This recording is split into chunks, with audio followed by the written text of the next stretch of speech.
ಪಾರ್ವತಿ ಪರಮೇಶ್ವರ ಮಾಡೋರೆಲ್ಲ ಅವಾಂತರ. ದೇವರ ವಿಷಯದಲ್ಲಿ ದುಡ್ಡು ಉಳ್ಸಕ್ ಹೋಗ್ಬಾರ್ದಮ್ಮ, ನಿನಗೆ ಚಂದ್ರದೋಷ ಇದೆ.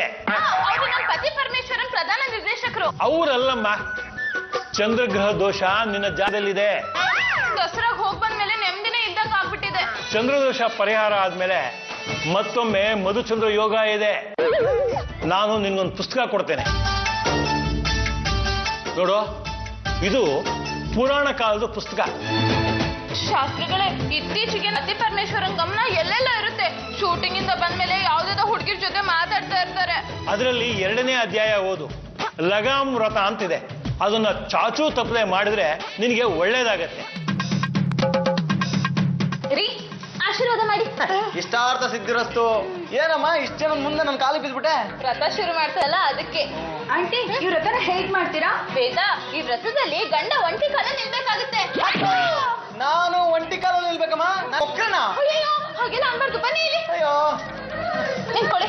ನೋಡಿ, ಭಕ್ತಿಯಿಂದ ಒಂಟಿ ಕಾಲಲ್ಲಿ ಹೊಸಲ್ನ ಆ ಕಡೆಯಿಂದ ಈ ಕಡೆಯಿಂದ ಆ ಕಡೆಗೆ 3 ಸರಿ ಜಂಪ್ ಮಾಡಿ. ಆ ಕಡೆಯಿಂದ ಈ ಕಡೆ, ಈ ಕಡೆಯಿಂದ ಆ ಕಡೆ, ಆ ಕಡೆಯಿಂದ ಈ ಕಡೆ 3 ಸತಿ ನಾನು ಹೊಸಲ್ನ ಜಂಪ್ ಮಾಡ್ಬೇಕಾ? ಹೌದು ರೀ. ವೃಕ್ಷಾಸನ, ಸಿಂಗಲ್ ಲೆಗ್ ಗಾಡಿ ಬಗ್ಗುತ್ತಲ್ಲಮ್ಮ. ನಿಂತ್ಕೊಳ್ರಿ. ಒಂಟಿ ಕಾಲ ನಿಂತ್ರೆ ಕಾಲ್ ಗಟ್ಟಿ ಆಗುತ್ತೆ, ಅಡ್ದಾರಿನೂ ಹಿಡಿಯಲ್ಲ. ಈಗ ಒಂಟಿ ಕಾಲ ನಿಂತ್ಕೊಂಡು ಭಕ್ತಿಯಿಂದ 3 ಆ ಕಡೆಯಿಂದ ಈ ಕಡೆ, ಈ ಕಡೆಯಿಂದ ಆ ಕಡೆ ಹೊಸಲ್ನ ದಾಟಿ.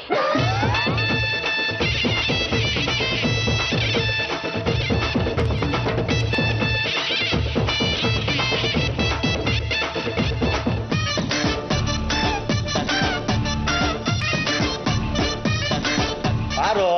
ಏನಮ್ಮ ಇದೆಲ್ಲ?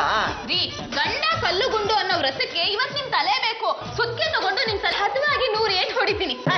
ಅಲ್ಲಮ್ಮ, ಸೂಕ್ಷ್ಮವಾದ ಜಾಗ ಇದು. ಇದಕ್ಕೆ 100 ಏಟ್ ಹೊಡೆದ್ರೆ ಉಳಿಯುತ್ತಾ? ಅದಕ್ಕೆ ಅಲ್ವಾ ಇದನ್ನ ಕಟ್ಟಿರೋದು. ಮಫ್ಲರ್ ಕಟ್ಟಿ ಹೊಡೆದ್ರೆ ನೋವಾಗಲ್ಲ. ನೋವಾಗ ಸಹಿಸ್ಕೊಳ್ಳಿ, ಆಮೇಲೆ ತಲೆ ಗುಂಡು ಕಲ್ತರ ಆಗುತ್ತೆ. ವೇದ, ಇವತ್ ನೀನು ಕುಮಾರಿ ಮುತ್ತ ಇದೆ. ನಿಮ್ ಅಂಕಲ್ನ ದೇವ್ರ ಮುಂದೆ ನಿಲ್ಸಿ ಆರತಿ ಮಾಡುವಂತೆ. ನಡಿ.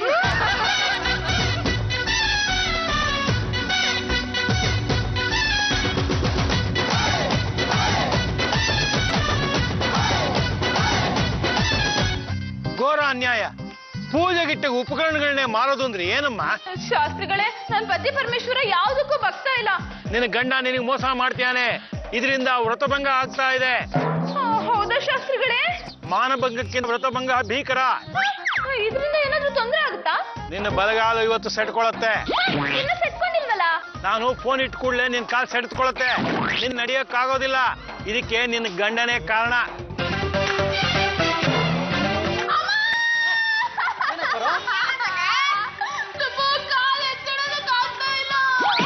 ಯಾಕಂಡಿ ಇಷ್ಟೊತ್ತು ಚೆನ್ನಾಗಿದ್ರಲ್ಲ?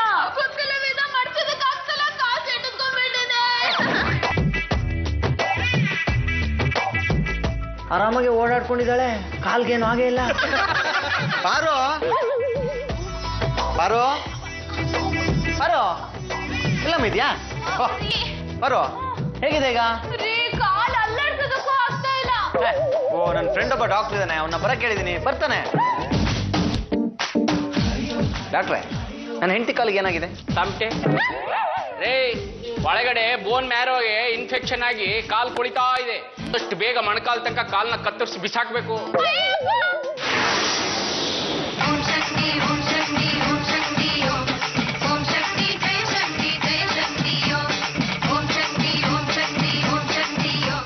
ನಾನು ದೇವಿ. ಅವಳ ಕಾಲ್ ಸರಿ ಹೋಗಿದೆ, ಅವಳಿಗೇನು ಆಗಿಲ್ಲ. ನನ್ನ ಆಶೀರ್ವಾದ ಅವಳ ಮೇಲಿದೆ. ಅವಳನ್ನ ಬಿಟ್ಬಿಡಿ, ಅವಳ ಕಾಲ್ನ ಆಪರೇಷನ್ ಮಾಡ್ಬೇಡಿ. ಆಯ್ತು ತಾಯಿ. ಅಯ್ಯೋ, ಬಾರೋ ಬಾರೋ.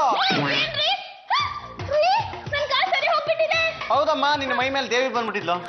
ನನ್ನ ಮೈ ಮೇಲೆ ದೇವಿ ಬಂದಿದ್ಲ? ಹೌದಾಗ ದೇವಿ ಬಂದ ನಿನ್ ಕಾಲ ಏನಾಗಿಲ್ಲ ಅಂದ್ರೆ? ನಿನ್ನ ಮೇಲೆ ದೇವಿ ಬಂದು ನಿನ್ನ ಕಾಲ್ಗೆ ಏನು ಆಗಿಲ್ಲ ಅಂತ ಹೇಳಿ ಉದ್ದೇಶದಿಂದಾನೆ ನಾವ್ ಈ ರೀತಿ ಮಾಡಿದ್ದು. ಇವನು ಡಾಕ್ಟರ್ ಆಗಿ ಬಂದಿದ್ದು. ಅಂದ್ರೆ ಇವ್ರು ಯಾರು? ಸುತ್ಗೆ, ಸ್ಕೇಲ್, ಸ್ಕ್ರೂ ಡ್ರೈವರ್, ಸ್ಪ್ಯಾನರ್. ಇವ್ರು ಕತ್ತಿರ ಸುತ್ತಿ ಮಾರಕ್ ಬಂದವರಲ್ವಾ? ಹೌದು, ನನಗೆ ಸಹಾಯ ಮಾಡಕ್ಕಂತ ಬಂದ ನನ್ನ ಫ್ರೆಂಡ್ ಮಂಜ. ಯಾಕೆ ಈ ರೀತಿ ಮಾಡಿದ್ರೆ? ಸುಮ್ನೆನಮ್ಮ ನೀನು. ವ್ರತ ಅಂದ್ಬಿಟ್ಟು ನನ್ನ ತಲೆ ತಿನ್ಬಿಟ್ಟಲ್ಲ ನೀನು.